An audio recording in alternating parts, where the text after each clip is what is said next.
A steep decline in the population of trees is evident in Bauchi State as the Sala forest is devoid of its thickness and now mostly dominated by tree stumps and plain forest land. Deforestation is everywhere. Activities of tree fellers can be seen everywhere, and this is replicated in almost all the forest reserves in Bauchi State.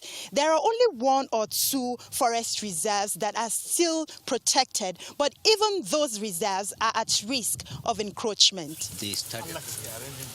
This earth pit kiln is a traditional way of making charcoal. It appears it has just been set up, a sign that the fellers may be close by. The Bauchi State government is alarmed by the extreme destruction of its forests.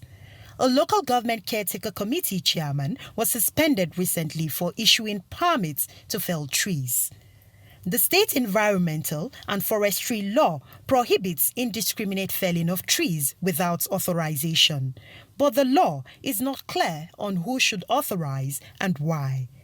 The State Assembly is alerted, and I'm sure as soon as we resume, that will be one of our priority, and it will be done very soon. Enforcing the law sometimes meets stiff resistance from offenders who fear that their means of livelihood may be threatened, forcing them to react violently against enforcement agency staff. They start beating us, they break all our cars, they wound our people, see they bring even my teeth. In one of the successful operations, 600 bags of charcoal were confiscated and placed on auction by the mobile courts. We are telling people that so long as they did not do the contrary, we will not pursue them. But when they insist on doing the contrary, we must pursue them and we will get them.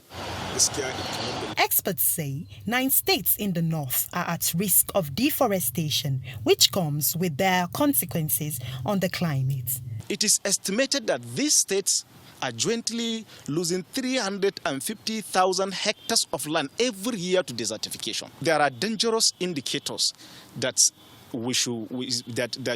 should give us sleepless night if we are honestly serious.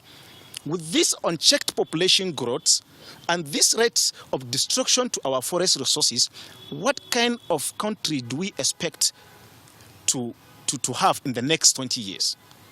Perhaps it's time for governments to join the global community to combat climate change. But if it must enforce the law on deforestation, providing an alternative source of energy is equally important. Hajera Aliyu, Channels Television News.